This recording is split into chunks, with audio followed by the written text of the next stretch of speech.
What's up guys, Luke from 8-Bit Plus back again with another video, and today we're going to be going over the reasons why you should be an owner of a Nintendo Switch in 2020. Although there's not a whole lot of crazy announcements for games for this year, I still believe that right now there has never been a better time to be an owner of a Nintendo Switch. So sit back, relax, make sure you subscribe to the channel, and let's talk about why you should be an owner of a Nintendo Switch in 2020.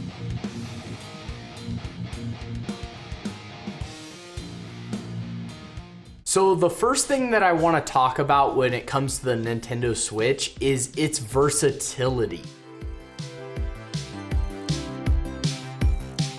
There's never been a system that is so straightforward, offering so many ways for you to play it. Whether you're docking it, undocking it, taking it, playing it solo, breaking off the two Joy-Cons and playing two-player on Mario Kart, there has never been a system that has console quality graphics and has the versatility of being portable and dockable and the ability to play two-player on the go. The Switch is an absolute beast when it comes to playability in all situations. Also, the Switch has introduced me personally to a new way to play when it's docked, and it's probably the most comfortable way to play a video game. Playing of the game with your hands, like your Joy-Cons are disconnected, and you're kicking back on your couch.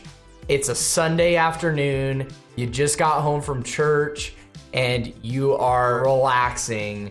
It's such a relaxing way to play with those two Joy-Cons disconnected, down at your hips, and just kind of kicking back. I have so many memories of playing RPGs and just various different games that don't require like a super intense amount of like precision.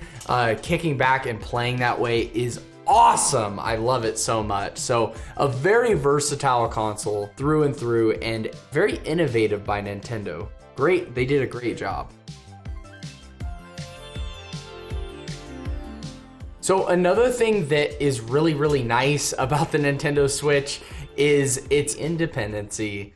Pretty sure that's a word. On the internet. The Nintendo Switch really doesn't need a solid internet connection, aside from of course your typical updates and things like that. It doesn't really need to constantly be connected to the internet to be a successful console. And I actually talked about the Xbox One in a previous video. This kind of being a con of the Xbox One was it always had to be on the internet. Even when you're first setting up the system, it's like, okay, let's connect to the internet, and if you don't have internet, you're kind of screwed.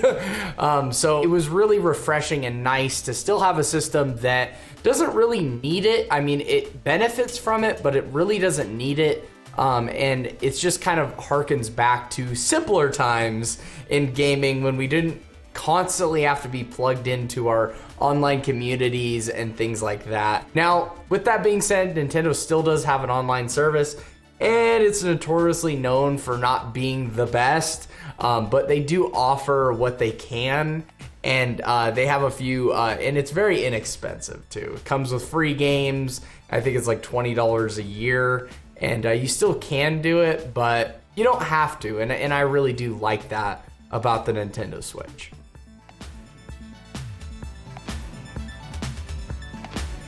So with the Switch and Switch Lite being such a successful console, the sales are there, and it's actually outpaced the Xbox One already with, I think it was about 50 million units sold. Regardless of the numbers, this thing is selling like hotcakes, and with that is bringing a lot of developers. It's bringing the attention of various developers like 2K, which actually just announced that they're bringing the Borderlands collection, BioShock, and XCOM over to the Nintendo Switch. So yay, we get some more shooter games. Bethesda has been heavily invested in the Nintendo Switch, bringing Skyrim over, Doom 2016, and now Doom Eternal as well as The Witcher 3 is coming, and it's just like The list goes on and on, guys. With the Nintendo Switch, it's great to get indie games. So if I have the option, if it's like a multiple platform game,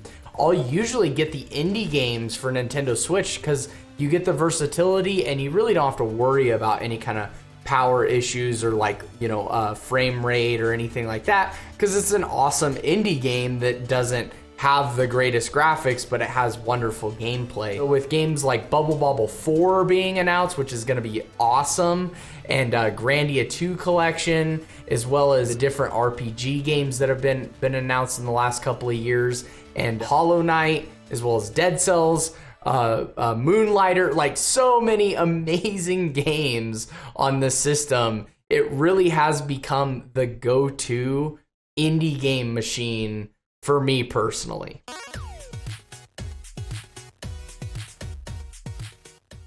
So this next thing is actually a benefit of us not having a ton of new mainline games, as in first party games from Nintendo being announced. And that is, they are actually finally putting games on sale. In specific, the Mario games have recently been put on sale. I don't know if they still are, but I saw a few weeks ago that they had all Mario games at $40 instead of the typical $60, which is really nice because Nintendo doesn't normally put their main IPs like Zelda and Mario on sale hardly ever. So that's actually a benefit of owning a Switch in 2020, is now we can get those games on sale right now because they're trying to tide us over until that next big release comes out. And you know, we have had a few things coming out, like the Animal Crossing games, and then we had some DLC coming out for various different games like Pokemon, and we did have Pokemon Dungeon Mystery, but nothing like really huge. No Breath of the Wild 2 yet, no Mario Odyssey 2, you know, none of the big stuff has really been announced for 2020. But that we can actually use that to our advantage and hopefully get some awesome sales on some really good first party Nintendo games as well. So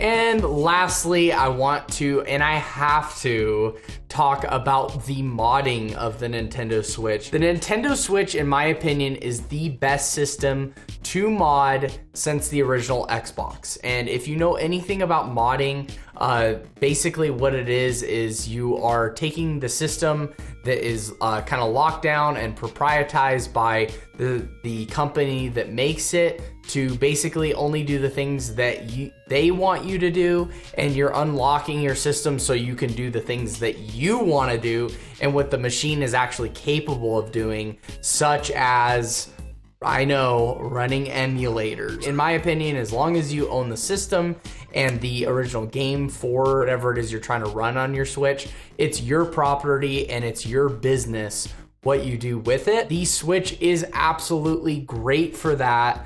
Because you can pretty much run everything from the Nintendo 64 down to the original NES on your Nintendo Switch without any fancy online services and without any kind of restrictions as far as what games you can play. And they play phenomenally well because the Switch has the same architecture as the NVIDIA Shield, which is known for basically being a system that is for modding and for running emulators and stuff like that. Now, when you do that, you do run the risk of Nintendo finding out and you getting banned. In my opinion, it's worth the trade-off to have every game that I own on 64, Super Nintendo, and NES at my fingertips with the ability to play them portably. I can't lug my 64 collection when I go to Thailand with my wife. So it's really nice to have that all in one thing on an SD card on my Nintendo Switch. And there's also a lot of other things that are coming out right now, such as screen mirroring. You can actually play your PS4 games on your Nintendo Switch portably. So it almost kind of acts like a Wii U in a sense, where it's like sending the signal over to the Nintendo Switch, as well as they have Linux running on Switch now, and Android OS is now running on the Nintendo Switch, So, so many different options when it comes to modding, and a ton of things that are going to be coming out in the next couple of years as well. So the Nintendo Switch is really awesome, but as always, there are a few flaws with the system.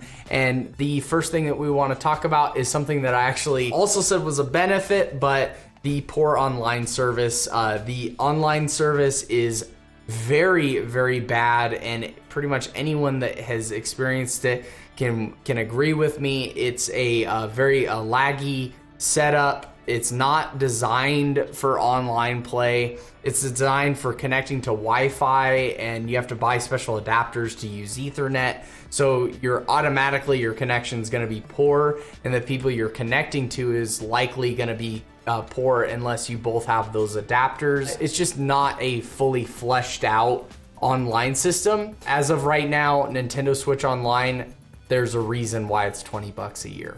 Also, of course, is the notorious Joy-Con drift. The Joy-Cons, the analog sticks, they, after a little bit of use, really not that much use. Mine personally started going out after about 6 months of use.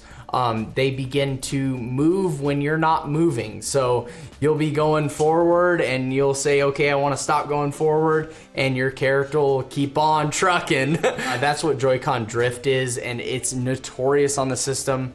As far as there being a class action lawsuit filed against Nintendo to get this stuff fixed, and they are doing some things to fix the Joy-Cons, but personally, I'm a repair tech, and I've actually sent people directly to Nintendo and explained all the things, and then they still ended up back with me. So they're obviously not doing that great of a job, or they're limiting the repairs to people that are within their 1-year warranty. And then lastly, Nintendo has always been and always will be kind of the Apple of video game systems.